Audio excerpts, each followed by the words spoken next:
Good evening, second grade. Sorry I'm a little delayed on getting this out to you, but tonight I'm going to read with permission from Scholastic, chapter 3 of Poppy. So here we go. Chapter 3, Poppy, with permission from Scholastics, and the title or the author is Avi. Poppy alone. Poppy glanced to the east. The horizon was streaked with layers of pink and red. Did that make it night or day? Neither. It was impossible to guess. Then, if the owl was still awake as he was at night or asleep as he was by day. Besides, the place in Dimwood Forest where Mr. O'Cack slept, not the same as his watching post, was unknown. He kept it secret. As if she might discover it, Poppy gazed into the forest. All she could make out was a great mass of dark trees. No wonder it was called dim, she thought, and shuddered. Poppy considered the distance from the north side of Bannock Hill, where she was hiding, to the dwelling on the abandoned farm where she and her family lived, Grey House. It was about the length of 4 cornfields. Poppy decided she'd best race from one protected spot to another in quick, low belly runs. She peeked out from beneath the bark again. There was a fallen branch up ahead, but it was leafless, so it would provide no cover. Beyond the branch, however, she spied a rock with a crevice just large enough to wedge into. Poppy decided to aim for that. Whiskers stiffly alert, breathing deeply to catch the smallest whiff of danger, she crept out from under the protective piece of bark. If only, she kept saying to herself, if only Mr. O'Cax was not watching. But Mr. O'Cax was watching. He was perched perfectly still on the dead branch of his tree with very wide open eyes. Not for a moment had he ceased staring at Poppy's hiding place. If there was one thing the owl hated more than a creature who neglected to ask permission to move about the territory, it was a creature who escaped punishment for not asking. How could he keep the mice terrified if any one of them got away with that? No, this Poppy must not escape. Mr. O'Cax belched, bringing up a pellet of ragweed's bones and fur as well as the earring, which he had been unable to digest.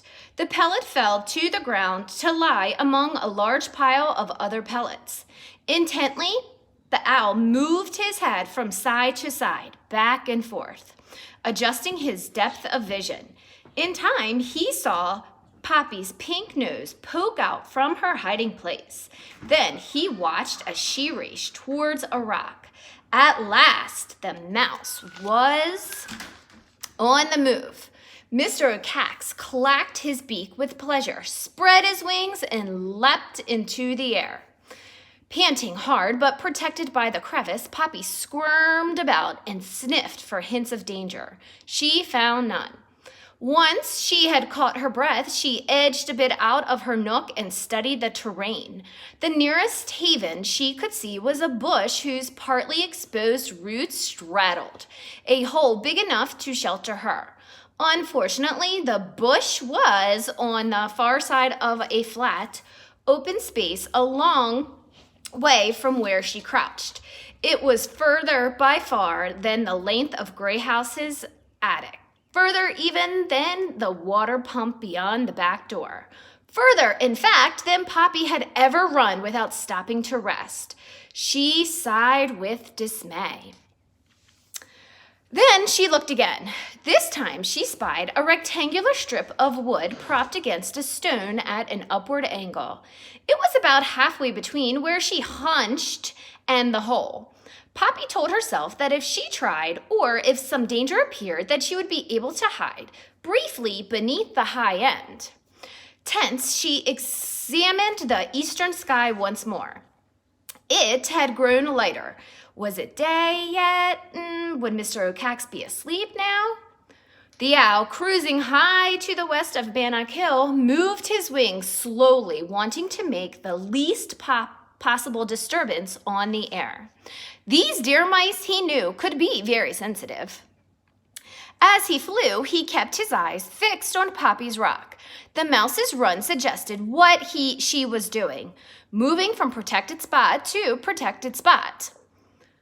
Mr. O'Cax was well aware that the biggest family of deer mice in his territory, headed by that old fool Lugwort, lived in Grey House. More than likely, this Poppy was heading there. Well then, how would she go? The owl spied a bush on the south side of the hill.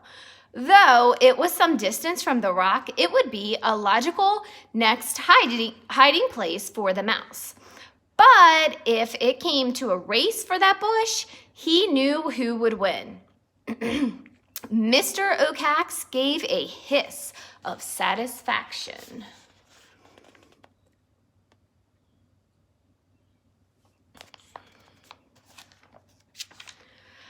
Poppy cleared the rock crevice in one jump. Her landing, however, was awkward. It threw up a puff of dust. Swiftly, she scrambled back to her feet, then started to dash across the open area. Belly low, tail stiff as a nail, and ears folded back. She pumped her legs like pistons. Mr. O'Cax, circling above, saw the dust caused by the mouse's jump. The next moment, he spotted Poppy. In a flash, he calculated her speed and direction. Determining the exact spot where he could catch her, he made 4 quick, strong wing pumps, which brought him to the proper altitude. Then he dived.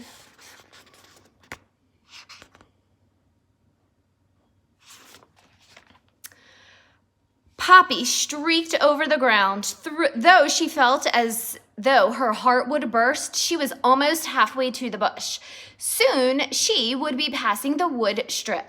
Mr. O'Cax, who had plummeted to a spot not far above and behind Poppy, threw out his wings, pulled back his head, thrust his claws forward in anticipation of the meal he was about to eat. He clacked his beak.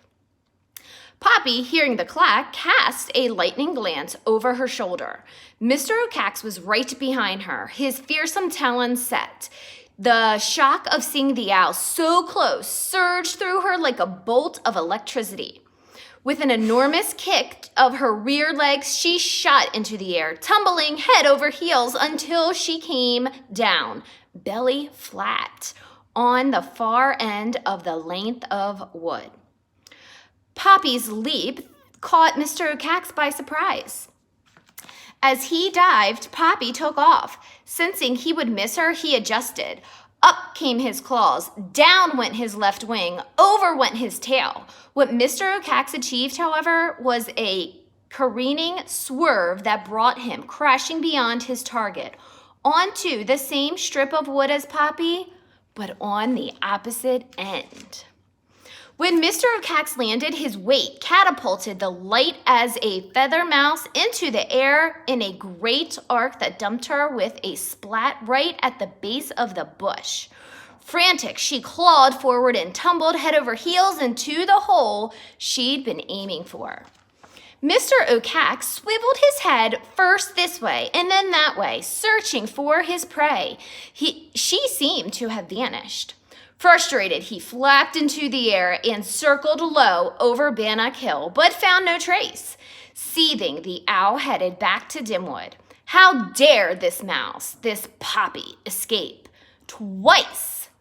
Never before had a mouse done that. Mr. O'Cax had half a mind to return to his watching tree and wait for the impudent creature to pop up. The next moment, he decided against it. He was tired.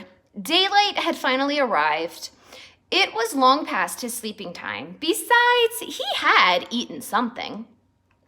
But Mr. O'Cax sailed deep into Dimwood towards his secret lair.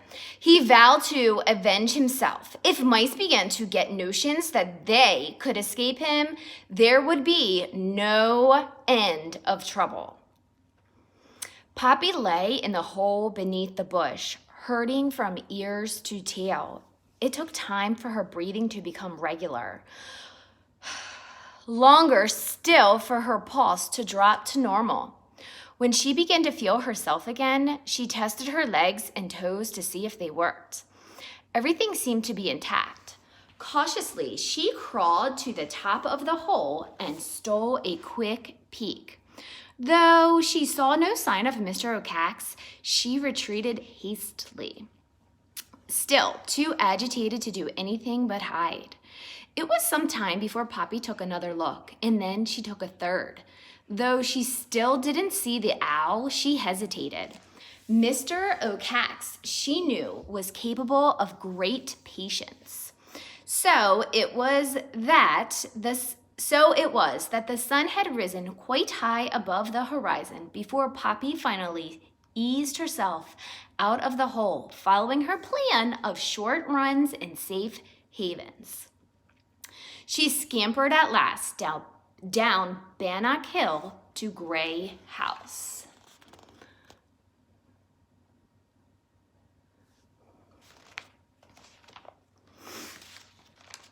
According to Mice Family Stories, a human called Farmer Lamont had lived in the house.